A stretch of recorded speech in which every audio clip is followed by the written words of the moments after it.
올렉산드르 우식이 헤비급 정상에 서 있는 지금 그 왕자를 노리는 도전자들은 어느 시대보다 많아졌습니다. 그리고 수많은 이름들 가운데 두 명의 선수가 방금 전에 맞붙었습니다. 우선 크루저급에서는 우식과 어깨를 나란히 했지만 헤비급에서 길이 갈라진 무랏 가시에프,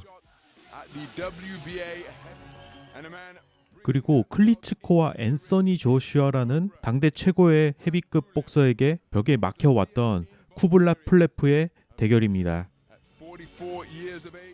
자, 이제 두 선수의 소개를 간단히 마친 후 본격적으로 경기 이야기로 넘어가 보겠습니다. 먼저 무랏 가시에프입니다.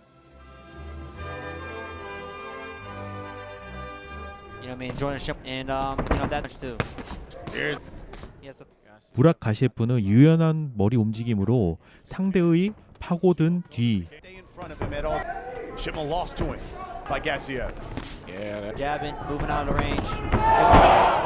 단 한 방으로 경기를 끝내는 전형적인 압박형 파이터입니다.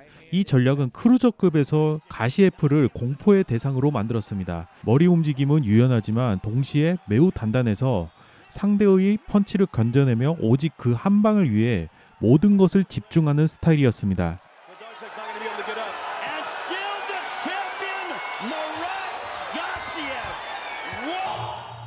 하지만 올렉산드르 우식과의 대결에서 이러한 장점은 동시에 한계로 드러났습니다.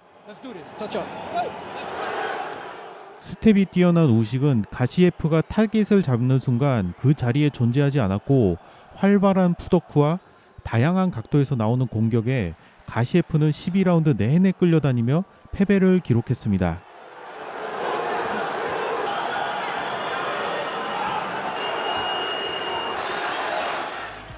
그 이후 가시에프는 변화를 선택합니다. 플로리다의 무더운 환경에서 쿠바 출신 트레이너 페드로 디아즈와 훈련하는 모습을 공개했습니다. 묵직한 가시에프의 파워 스타일과 현란한 쿠바 복싱이 결합된다면 어떤 모습이 나올지 이번 경기를 통해 확인해 볼 수 있겠습니다.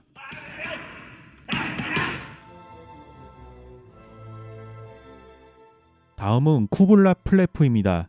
플레프는 아마추어 시절부터 잔뼈가 굵은 선수입니다. 불가리아를 대표하는 슈퍼 헤비급 파이터로서 유럽 선수권 대회에서 메달을 획득했고 올림픽 무대까지 경험한 정통 엘리트 코스를 밟아왔습니다.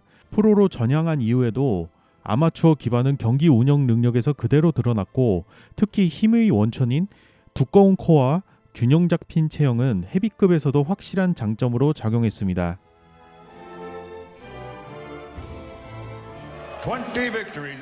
그런데 이 플레프 선수는 제 기억 속에는 참 운이 따라주지 않은 선수였습니다. 그 이유를 클리츠코와의 대결에서 볼 수가 있었는데요.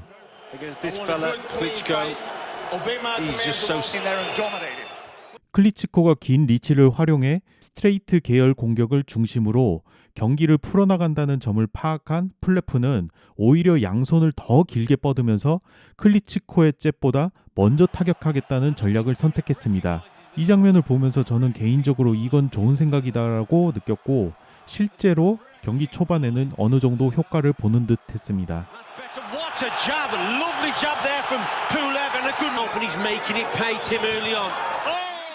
하지만 클리츠코는 이 경기에서 자신의 커리어에서 거의 꺼내지 않았던 무기를 드러냅니다. 바로 짧은 훅이었죠.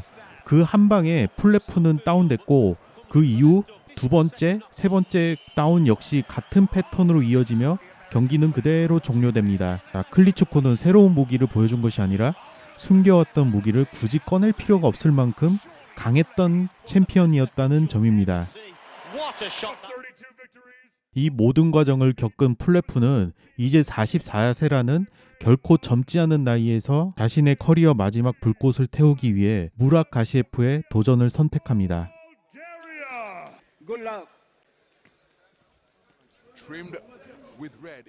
경기 초반에 가장 눈에 띄는 점은 무랏 가시에프가 서두르지 않고 리듬을 타며 틈을 노렸다는 부분입니다. 앞서 설명했듯 기존의 가시에프는 상대의 펀치를 어느 정도 감수하면서 안쪽으로 파고들면서 압박을 거는 스타일이었습니다.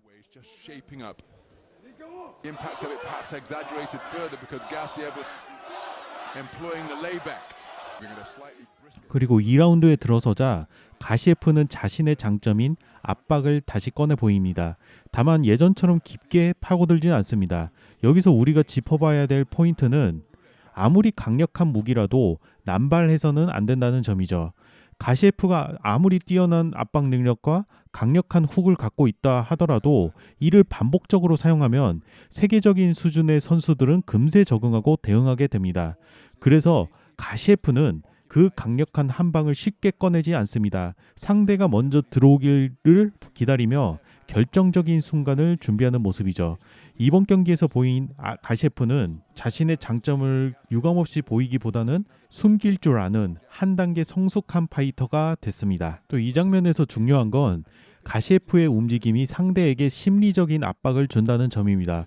과거의 가시에프라면 상대방 입장에서 자신의 거리 안으로 들어올 때만 조심하면 됐습니다. 하지만 리치거리 살짝 밖에서 머리를 흔들며 서 있으면 상대는 선택지가 사라집니다. 앞으로 나가기도 애매하고 뒤로 물러서자니 공격이 닿지 않습니다. 결국 아무 행동도 하지 못한 채 긴장만 계속 쌓이게 되는 겁니다.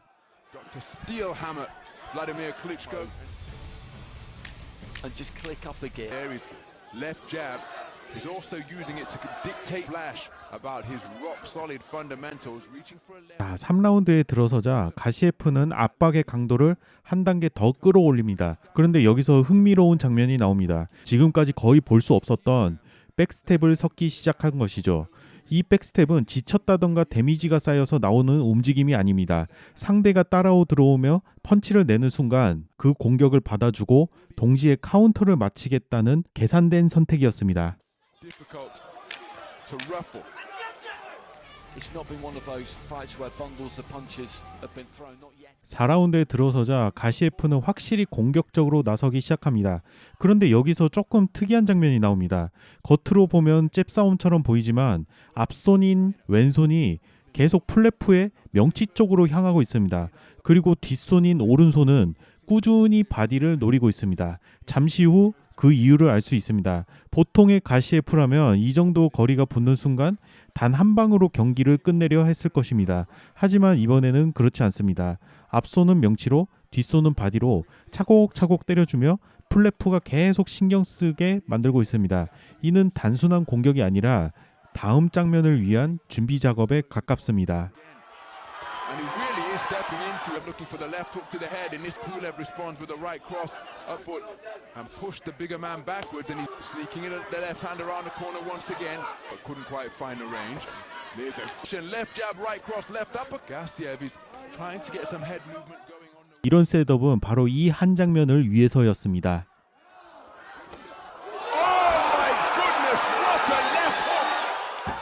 자, 여기서 느린 화면으로 다시 보면 가시에프는 두 팔을 거의 동시에 뻗어줍니다. 플랫프 입장에서는 가시에프의 앞손은 명치로 들어오고 뒷손은 자신의 왼쪽 바디 쪽으로 왔었습니다. 그런데 이 두 공격이 동시에 들어오다 보니 순간적으로 판단이 흐려질 수밖에 없었습니다. 그래서 급한 대로 플랫프는 일단 턱을 당기고 양손을 함께 뻗어 방어하는 선택을 합니다. 하지만 바로 그 순간 가시에프의 짧은 훅이 날아옵니다. 그리고 플랫프는 과거 클리치코에게 당했던 바로 그 패턴에 다시 한번 쓰러지고 맙니다. 무랏 가시에프는 헤비급으로 올라온 이후 우식과는 달리 극심한 부진에 시달려 왔습니다. 하지만 자신이 평생 써왔던 패턴을 바꾸기 위해 정반대에 가까운 스타일인 쿠바 복싱을 배우는 선택을 했고 이번 경기에서는 강력한 한 방을 위해 인내하며 차분하게 빌드업해 나가는 운영의 묘미까지 보여줬습니다. 그 결과 무랏 가시에프는 WBA 세계 챔피언에 오르며 헤비급 판도를 한층 더 흥미롭게 만들었습니다. 반면 플랫프는 44세라는 나이에 이렇게 크게 쓰러졌음에도 불구하고 경기 후 인터뷰에서 여전히 도전 의사를 밝혔습니다. 이 나이에도 포기하지 않는 태도를 보여준 만큼 앞으로도 어떤 모습으로 링에 서게 될지 지켜볼 만한 선수라고 생각합니다. 아무튼 오늘도 시청해 주셔서 감사합니다. Momentum that he's just